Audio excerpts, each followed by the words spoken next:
Bom dia a todos.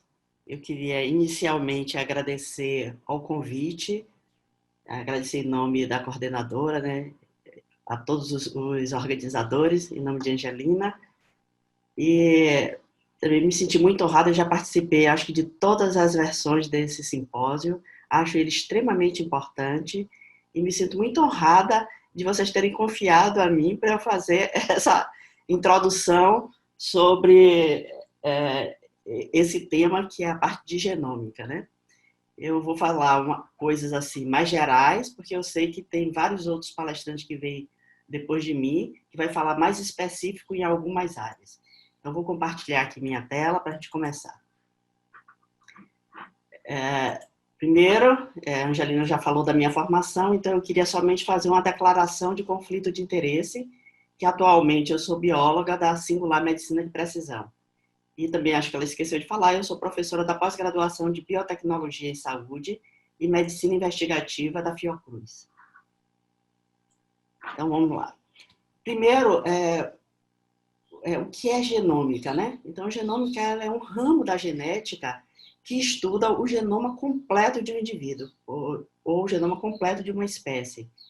E esse estudo, ele realmente só foi possível depois que foi desenvolvida a técnica de sequenciamento, que foi inicialmente para segmentos pequenos, né, que a gente conhece como sequenciamento de sangue, desenvolvida em 1977. De lá para cá, até 2004, muita coisa foi sendo aperfeiçoada, e em 2004 nós tivemos a implementação do que a gente chama hoje de sequenciamento de nova geração, onde é possível você determinar a sequência do genoma de uma espécie ou de um indivíduo, ou fragmento de um genoma, em um tempo muito curto, né? Então, é possível você apresentar ou sequenciar ao mesmo tempo vários segmentos.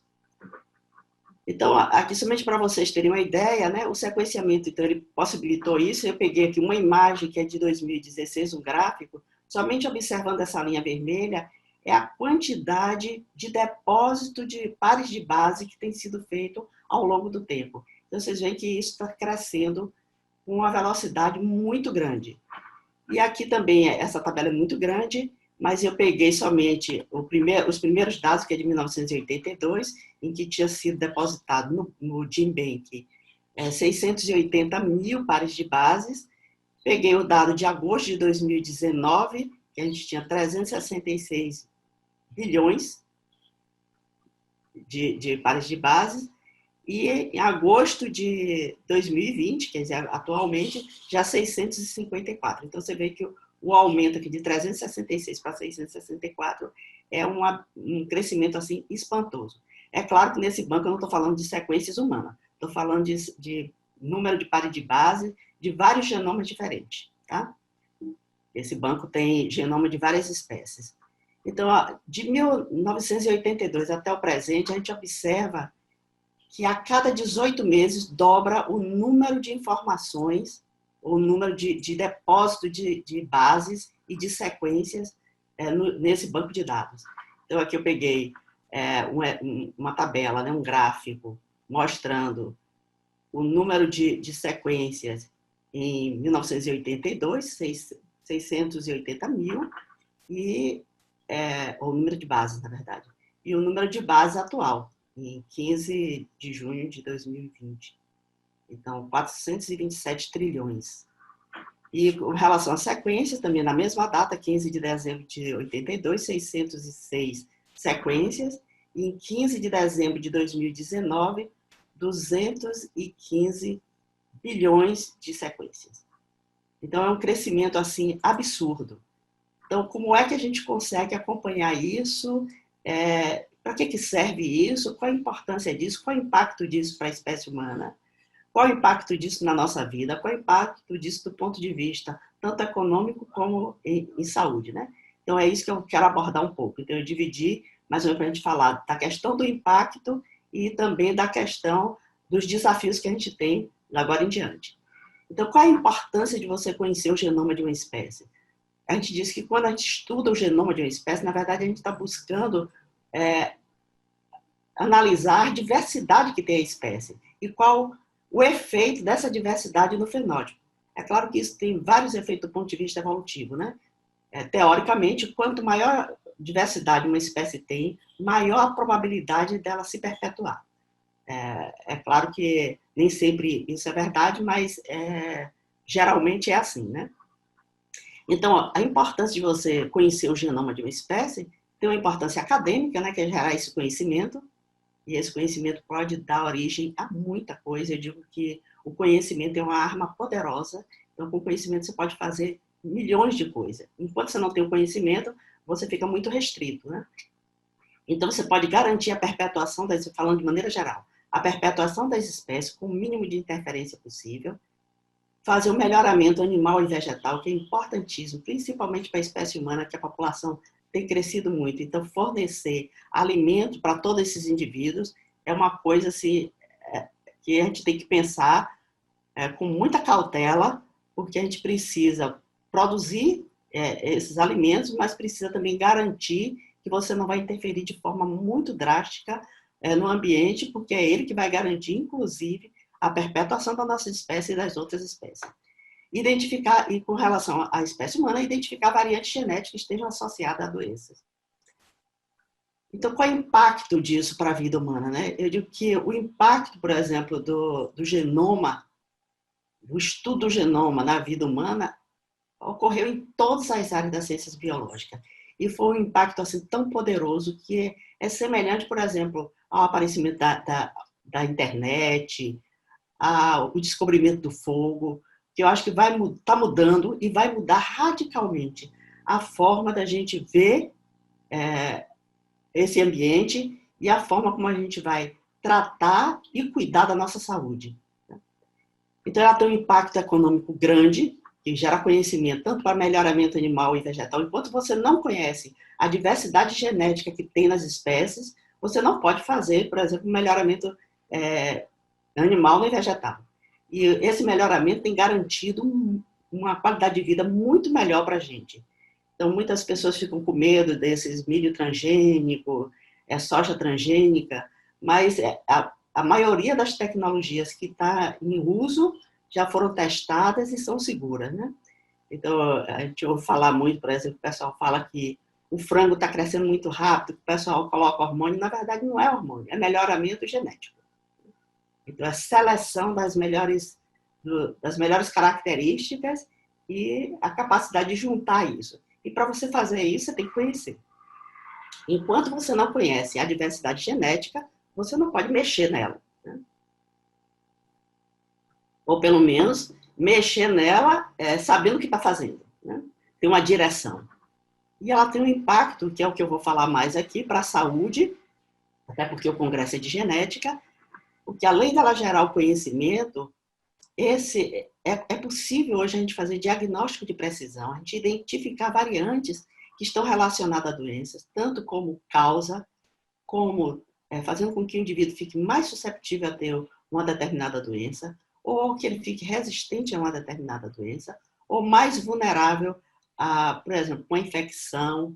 A gente sempre fala, né, que não tem uma infecção quem quer, mas quem pode, né? Então, você tem que ter genética para garantir que você vai ter ou não ter uma determinada doença. E, principalmente, também algumas características que a gente já descobriu que modifica a resposta à terapia, a resposta ao tratamento. Não vou entrar em detalhe nada disso, porque eu sei que tem outros palestrantes que vão falar especificamente de algumas dessas coisas. Além disso, a gente também identifica variantes relacionadas à resposta com relação à dieta. Então, algumas pessoas têm mais facilidade para engordar, outras não, né? E o conhecimento, por exemplo, também da flora intestinal, saber como é que essa pessoa faz a digestão e quais alimentos ela digere melhor e quais alimentos ela pode se beneficiar do ponto de vista de saúde, né? E também variantes que estão associadas à atividade física. Então, que tipo de atividade física é mais adequado para um determinado indivíduo, ou que tipo de atividade física ele vai ter uma resposta melhor, por exemplo, para ganho de massa muscular, para perda de peso e assim por diante. E entender questões complexas, por exemplo, a determinação de fenótipo com característica quantitativa. Então, isso é uma coisa importantíssima e eu digo que assim, é um grande gargalo da agora em diante para a gente, é que a maioria das características, tanto animais e vegetais, que são de interesse econômico, são características quantitativas. O que é isso? São características que são determinadas pelo efeito de vários genes diferentes. E cada gene desse tem uma quantidade enorme de variantes genéticas. Então, entender como esses genes interagem, como essas variantes interagem, é um grande desafio. E também entender que isso também vale para a espécie humana. Então, a maioria das nossas características são características quantitativas, são características poligênicas. Então, eu estava conversando essa semana, que eu estava dando um curso, e eu falando assim, que muitas vezes a gente faz um teste genético e a gente não obtém, não identifica uma mutação que explique aquele fenótipo do indivíduo. Porque a gente está com um raciocínio muito monogênico, mas a maioria das características não são monogênicas. Então, como a gente tem esse raciocínio muito monogênico, a gente fica procurando variantes genéticas em 1, 2 ou 3 genes que possa explicar aquilo. Quando muitas das nossas características são determinadas por variantes em mais de 200 genes, mais de 100 genes. Então, o que tem avançado um pouco nessas características quantitativas é mais o estudo em câncer. Porque o câncer é uma doença genética e ela é bastante heterogênea com relação à quantidade de genes. É outra coisa também que eu sempre falo, que é essa questão de ser uma característica genética heterogênea. A gente diz que é heterogênea porque, na verdade, a gente classificou as doenças antes da gente conhecer biologia molecular, antes de conhecer genética molecular, né? Então, muita coisa que a gente diz que é a mesma doença, do ponto de vista genético, não é, não. Então, se a gente tivesse o conhecimento anterior de genética molecular, a gente teria certamente classificado como coisas diferentes. Às vezes, o fenótipo tem características semelhantes, mas a genética é completamente diferente. E é importante você conhecer a genética, você conhecer a base genética de uma doença, inclusive para poder você tratar de forma adequada, que é o que a gente chama hoje de diagnóstico de precisão, que está bastante envolvido e a medicina de precisão é dependente disso. Então, a forma como você vai tratar o indivíduo, a droga que vai ser utilizada, o tratamento mais adequado, saber como é que essa doença vai progredir, vai depender do gene que está alterado e, algumas vezes, da mutação que está naquele gene, não somente do gene. Além disso, a gente tem impacto também, por exemplo, no monitoramento ambiental. Então, para controlar epidemias. A gente está passando agora por uma pandemia, mas a gente tem várias doenças que são epidêmicas e que, às vezes, estão muito bem controladas. Controlada com vacina e com monitoramento ambiental. Então, se pesquisa os ambientes para ver quais são as bactérias e vírus que estão circulando na cidade, se pesquisa resíduo de esgoto para ver quais são as bactérias que estão ali presentes e se está em grande quantidade que possa levar ao risco. Tudo isso você faz também com sequenciamento, né?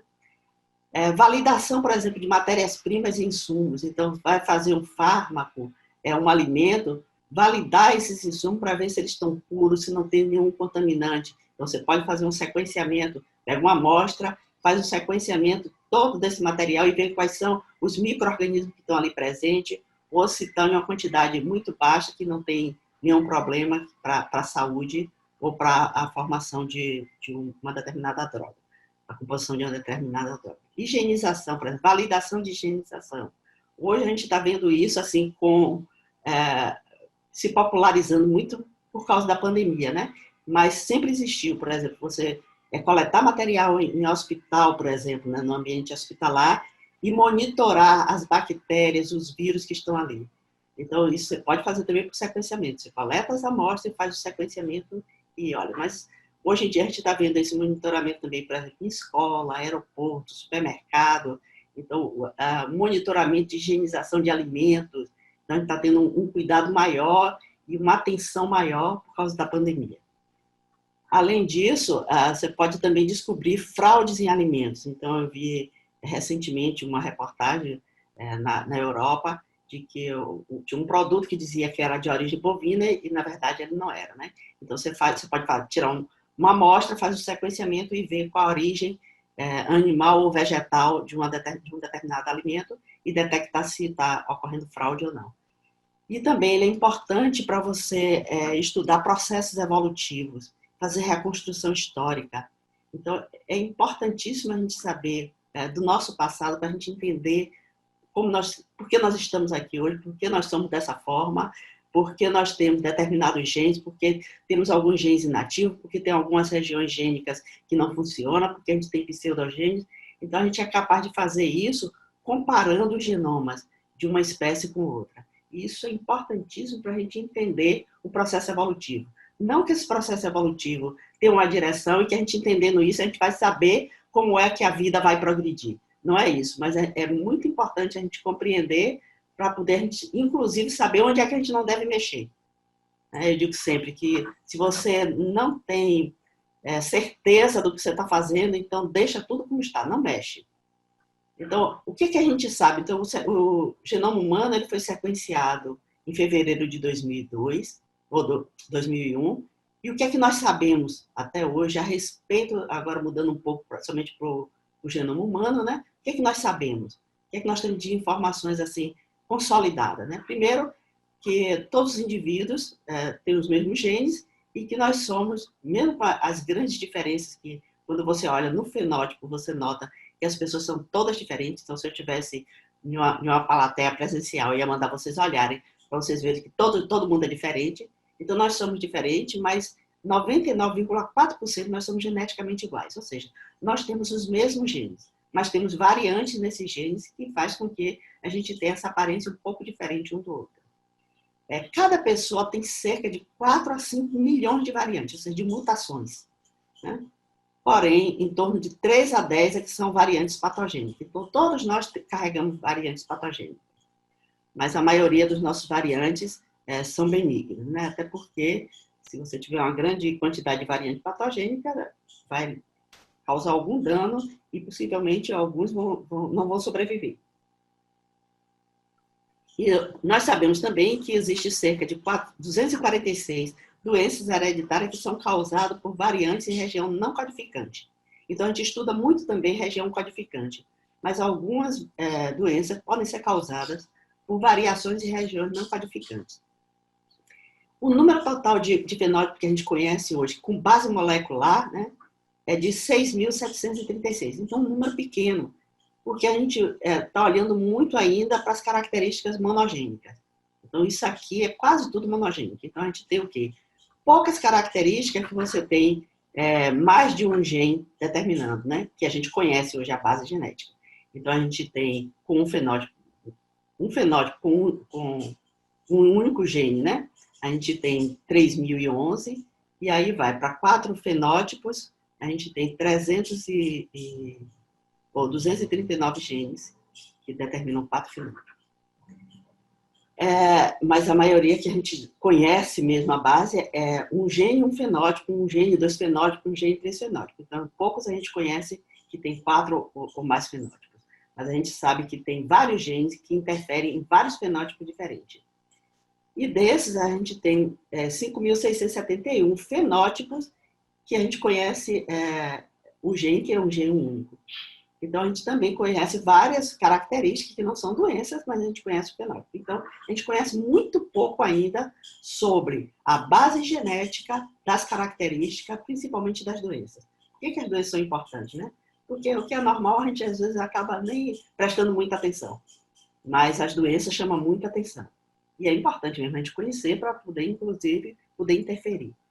Eu peguei os resultados de um trabalho que saiu recentemente, publicado agora, no dia 16 de setembro, que foi o pessoal da USP, que analisou 1.171 brasileiros e identificou 76 milhões de variantes, e 2 milhões dessas variantes não estavam ainda descritas nos bancos internacionais. O que isso é importante, né?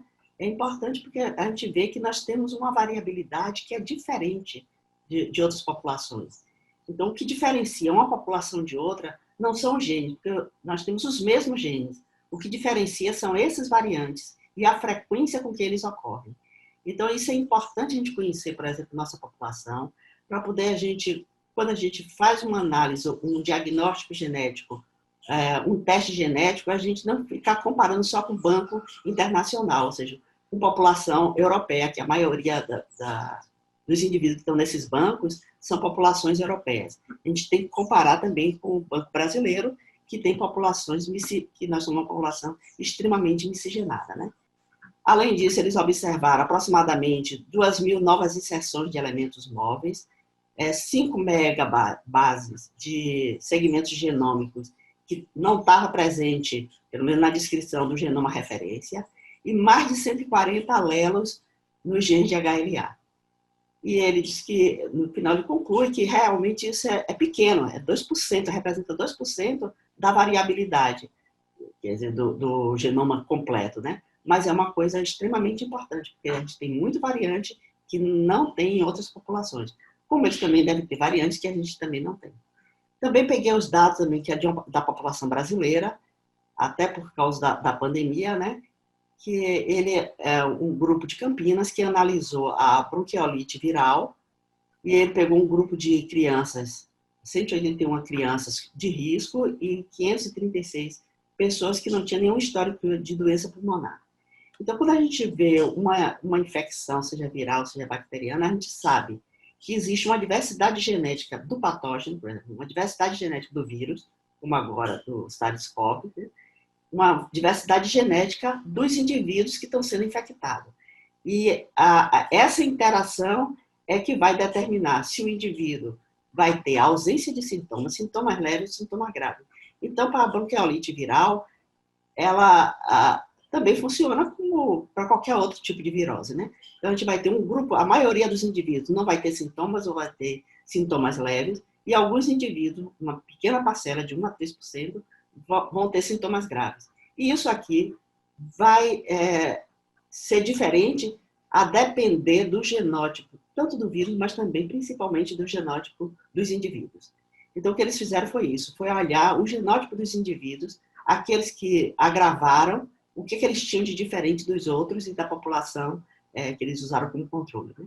Então, a primeira coisa que eles observaram é que a maioria dos indivíduos, quase 70%, são infectados e têm essa bronquiolite pelo vírus sincicial respiratório, que é o VSR, do tipo A. E uma parcela menor, 26,5%, pelo rinovírus. E eles observaram também que existia uma associação entre o gene CCL5, mais especificamente um SNP, né, com a infecção pelo subtipo A do VSR, e uma associação de um SNP no gene NOS2 pelo rinovírus. E aí eles foram olhar não somente isso, mas quais eram os variantes que estavam presentes naqueles indivíduos que agravavam ou não. E aí eles viram 3 SNPs associados a 2 genes, que é o três genes, né? O TLR4, TLR2 e o VDR, que estavam associados aos casos gravíssimos da doença que normalmente progredia para óbito.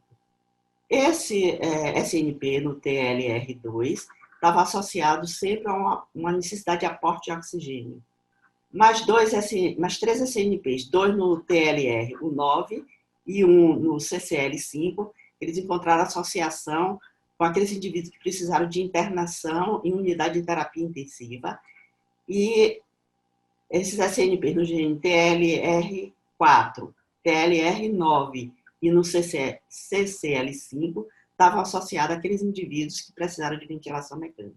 Então, mostrando que existe uma diferença e que, por isso, você pode ter uma diferença também, tanto na infecção como na progressão da doença. A mesma coisa que a gente está observando para a Covid-19, né?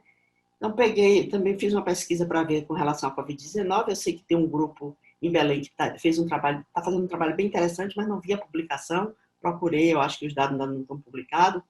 Mas esse artigo que foi feito na China, eles estudaram 2 genes que a gente já sabe que está associado ao processo de entrada do vírus para a célula, né? Que é o gene ACE2 e o TMPRSS2, né?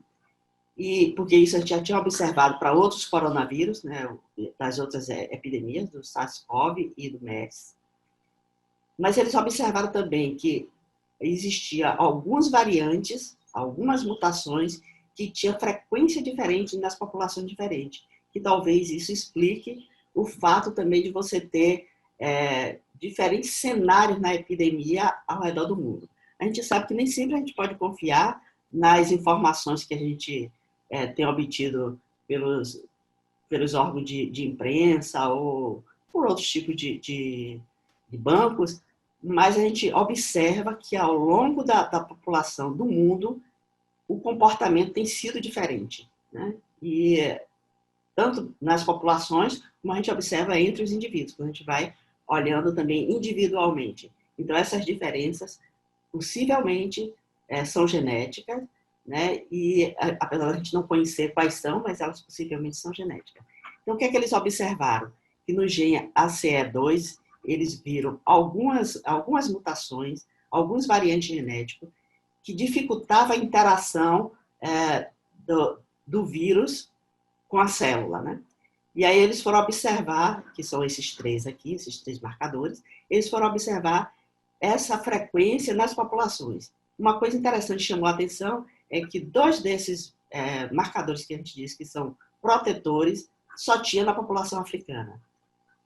Um outro, que é esse aqui, o PRO 389 histidina, né? Que só tinha na população da América Latina, apesar que todos tinham frequência baixa, né? E esse outro marcador que também, apesar de ter uma frequência baixa, mas também estava na população africana, somente na população africana. E outra coisa também que eles referem também no artigo é que como esse gene está localizado no cromossomo X, pode explicar parcialmente porque a gente tem mais homens que são infectados e às vezes agrava do que as mulheres. Com relação ao outro gene, que é o TMPRSS2, eles observaram essa variante, e que é uma variante também que dificulta essa interação do vírus com a célula, mas ela aparece com a frequência elevada em várias populações. Aí ele disse, em quase todas as populações ela está presente. Mas eles observaram que, mesmo assim, ela com alta frequência, na população do leste da Ásia, né, ela é mais frequente. E poderia explicar também por que alguns países da Ásia têm uma incidência menor dessa infecção e reagiu de forma melhor a essa pandemia, né? E esse alelo, que é um alelo de risco, ou seja, que aumenta a probabilidade da pessoa se infectar e a interação desse vírus passar para o interior da célula, ele tem uma frequência também elevada e foi encontrado mais na população europeia.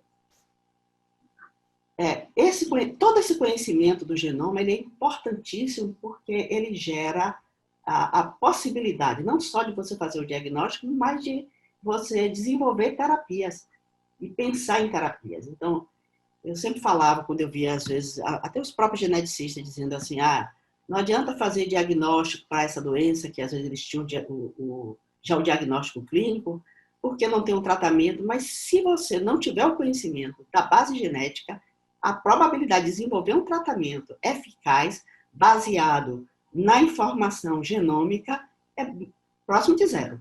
Então, você não vai conseguir produzir uma coisa se você não tem o conhecimento. Então, a partir desse conhecimento, já várias terapias já foram pensadas e colocadas em prática, né? Então, a gente tem terapias mais simples, como, por exemplo, redução do substrato, mas até para você reduzir o substrato, você precisa conhecer a base genética. Se você não conhece a base genética, você vai reduzir o quê? O paciente que apresenta um fenótipo alterado.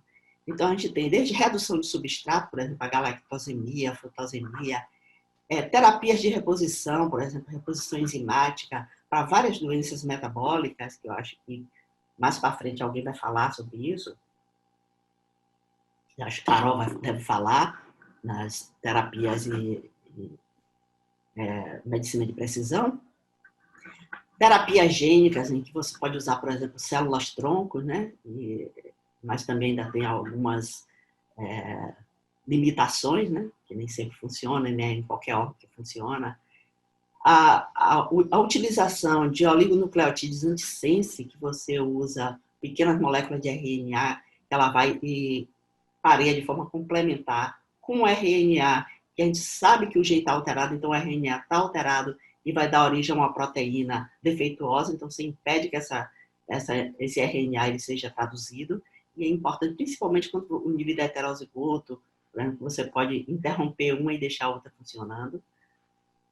Terapia de substituição, por exemplo, usando adenovírus, né, que já é utilizado muito em vacina, mas também em outros tipos de terapia, em que você pode transferir genes, por exemplo, e usar esses adenovírus como o meio de entrega desse material, né, que a gente fala, de entrega desse material na célula, então já sendo usado em cardiopatia, em doenças neurológicas, a utilização de chaperonas. Então, chaperonas são moléculas pequenas, mas que elas são importantíssimas porque elas que auxiliam a proteína, depois que ela é traduzida, ela a se dobrar e tomar a conformação que a gente chama a conformação biologicamente ativa.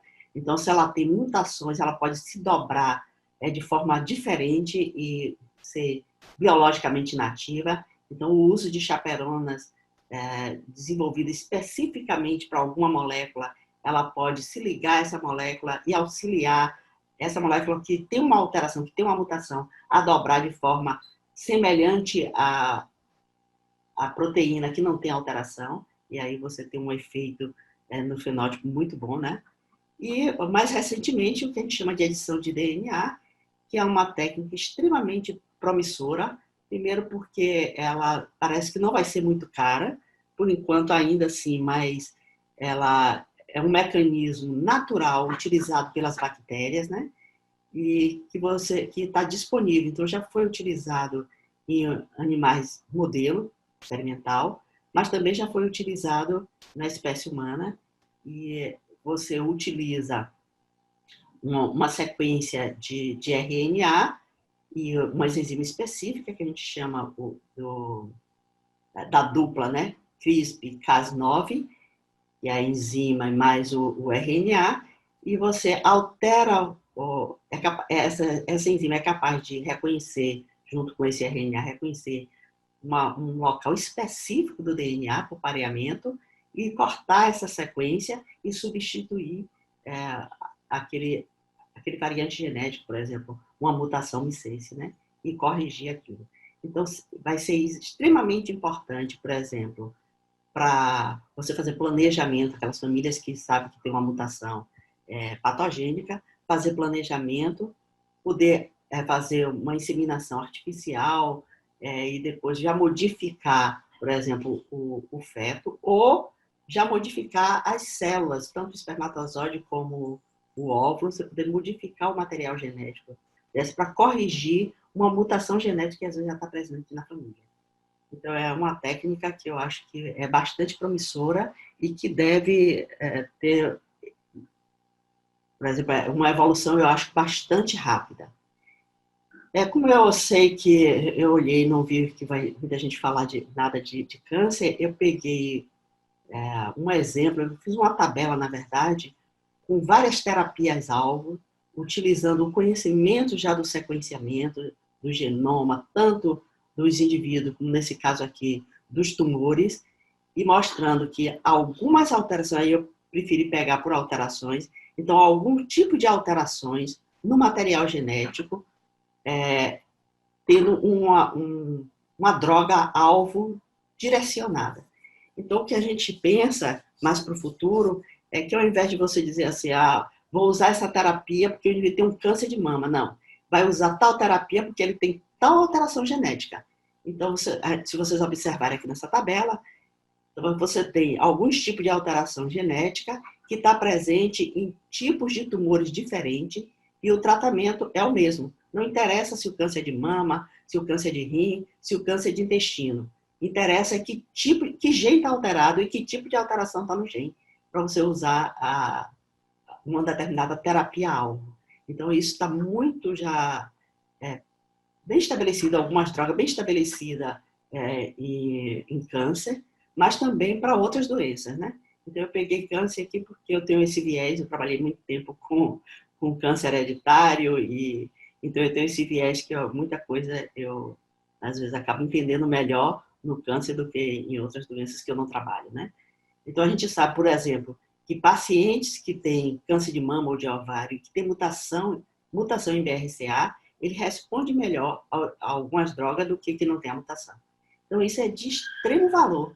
E essa mutação no GBRCA tanto pode causar câncer de mama e ovário, mas pode causar também, por exemplo, melanoma, câncer de pâncreas, e possivelmente o tratamento não vai mudar, porque a mutação é a mesma, apesar de ter um tumor diferente, a droga deve agir da mesma forma e melhorar aquele quadro daquele paciente.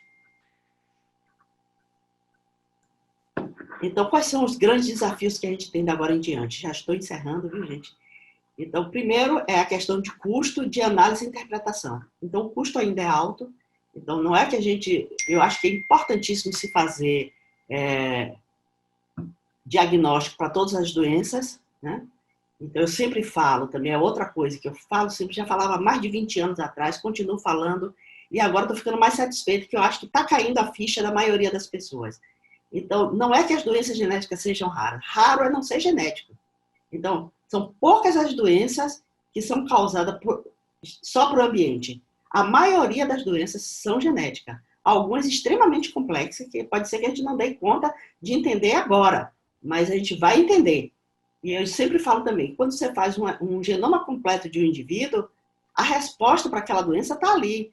A gente, às vezes, não tem conhecimento científico suficiente para entender ou para encontrar a resposta, mas ela está ali, né? Possivelmente.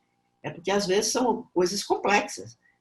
São vários genes, são várias variantes que estão determinando aquele fenótipo alterado e a gente talvez não tenha ainda ferramenta para entender isso. Então, essa interpretação, eu acho que ainda é um grande desafio. Então, a gente interpretar as alterações em regiões não codificantes, a gente sabe pouca coisa ainda sobre região não codificante como causadora de doença. As funções dos genes, a gente tem quase 40% dos genes que a gente não sabe a função deles. Alguns genes a gente não sabe nem qual é a proteína que ele produz, e quando a gente vê a proteína, a gente não sabe direito ainda em que via metabólica ela está atuando. Analisar características complexas, por exemplo, como o comportamento das regiões reguladoras. Então, a gente já viu que as regiões reguladoras, às vezes, ela muda de comportamento se você tem, por exemplo, uma amplificação de uma sequência repetidora, né? Interações de variantes e as interações gênicas, então a gente não entende ainda as interações entre os genes, muito menos das variantes. Então, outro dia uma amiga minha me falou, não é possível que um gene que tenha, encontramos em um paciente 12 variantes no mesmo gene, não é possível que um gene que tenha tanta variante não cause nada, né? Às vezes ela isolada não causa nada, mas aquela quantidade de variantes em conjunto causa alguma coisa.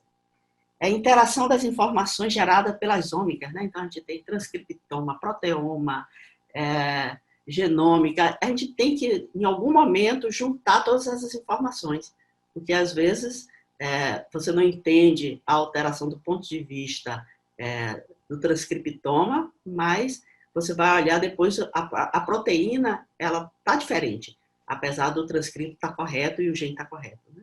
Então, alguma coisa está interferindo, que pode ser um outro gene que está produzindo uma enzima ou alguma molécula que está interferindo na função daquela proteína.